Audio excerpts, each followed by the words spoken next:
ನಮಸ್ಕಾರ ಸ್ನೇಹಿತರೆ. ಕಟ್ಟಡ ಕಾರ್ಮಿಕರ ಮಕ್ಕಳ ಶೈಕ್ಷಣಿಕ ಸಹಾಯಧನ 2026 ಅರ್ಜಿ ಸಲ್ಲಿಸುವ ವಿಧಾನ ಮತ್ತು ಬೇಕಾಗುವ ದಾಖಲೆಗಳು ತಿಳಿಯೋಣ ಬನ್ನಿ. ಸ್ನೇಹಿತರೆ, ಮೊದಲನೇದಾಗಿ ಈ ಮೊದಲು ನೋಂದಾಯಿತ ಕಟ್ಟಡ ಕಾರ್ಮಿಕರು ಮೃತಪಟ್ಟರೆ ಅವರ ಕುಟುಂಬಕ್ಕೆ ಕೇವಲ ಪೆನ್ಷನ್ ಮಾತ್ರ ನೀಡಲಾಗ್ತಾ ಇತ್ತು. ಆದರೆ ಆ ಹಣ ಮಕ್ಕಳ ದೊಡ್ಡ ಓದಿಗೆ ಸಾಲ್ತಿರಲಿಲ್ಲ.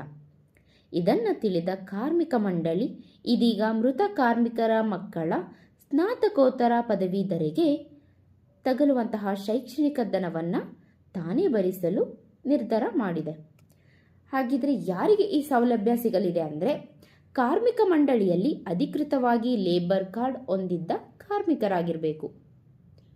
ಕೆಲಸದ ಸ್ಥಳದಲ್ಲಿ ಆಕಸ್ಮಿಕ ಅಪಘಾತಕ್ಕೀಡಾಗಿ ಮೃತಪಟ್ಟ ಕಾರ್ಮಿಕರ ಗರಿಷ್ಠ 2 ಮಕ್ಕಳಿಗೆ ಮಾತ್ರ ಈ ಸೌಲಭ್ಯ ಅನ್ವಯಿಸುತ್ತದೆ. ಹಾಗಿದ್ರೆ ಅರ್ಜಿ ಹಾಕೋದು ಹೇಗೆ ಅಂತ ತಿಳಿಯೋಣ ಬನ್ನಿ.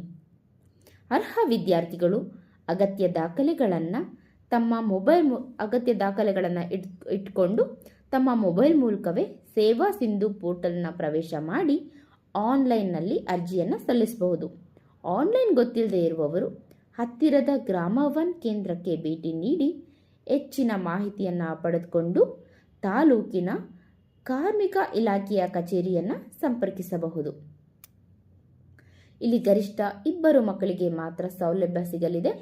2025-26ನೇ ಶೈಕ್ಷಣಿಕ ಸಾಲಿನಿಂದ ಸಿಗಲಿದೆ. ಹಾಗಿದ್ರೆ ಬೇಕಾಗಿರುವಂತಹ ದಾಖಲೆ: ಮೃತ ಕಾರ್ಮಿಕರ ಲೇಬರ್ ಕಾರ್ಡ್, ಮರಣ ಪ್ರಮಾಣ ಪತ್ರ, ಅಪಘಾತದ ಬಗ್ಗೆ ಪೊಲೀಸ್ ವರದಿ, ವಿದ್ಯಾರ್ಥಿಯ ಆಧಾರ್ ಕಾರ್ಡ್ ಮತ್ತು ಪಾಸ್ಪೋರ್ಟ್ ಸೈಜ್ ಫೋಟೋ, ಶಾಲಾ ಅಥವಾ ಕಾಲೇಜಿನಿಂದ ಪಡೆದ ವ್ಯಾಸಂಗ ದೃಢೀಕರಣ ಪತ್ರ, ಹಿಂದಿನ ವರ್ಷದ ಅಂಕಪಟ್ಟಿಗಳು, ವಿದ್ಯಾರ್ಥಿಯ ಬ್ಯಾಂಕ್ ಪಾಸ್ಬುಕ್ ಜೆರಾಕ್ಸ್. ಸಾವು ಕೆಲಸದ ಸ್ಥಳದಲ್ಲಿ ಸಂಭವಿಸಿದ ಅಪಘಾತದಿಂದಲೇ ಆಗಿರಬೇಕು ಮತ್ತು ಅದಕ್ಕೆ ಪೂರಕವಾಗಿ ಅಂದರೆ FIR ಅಥವಾ ಪೊಲೀಸ್ ವರದಿ ಇರುವುದು ಇಲ್ಲಿ ಕಡ್ಡಾಯವಾಗಿದೆ. ಇಲ್ಲದೆ ಇದ್ದರೆ ಅರ್ಜಿ ತಿರಸ್ಕಾರ ಆಗುವಂತಹ ಸಾಧ್ಯತೆಗಳು ಇರುತ್ತೆ. ಸ್ನೇಹಿತರೆ, ಇವತ್ತಿನ ಮಾಹಿತಿ ನಿಮ್ಮೆಲ್ಲರಿಗೂ ಉಪಯೋಗ ಆಗುತ್ತೆ ಅಂತ ಭಾವಿಸಿದ್ದೀನಿ. ಧನ್ಯವಾದಗಳು.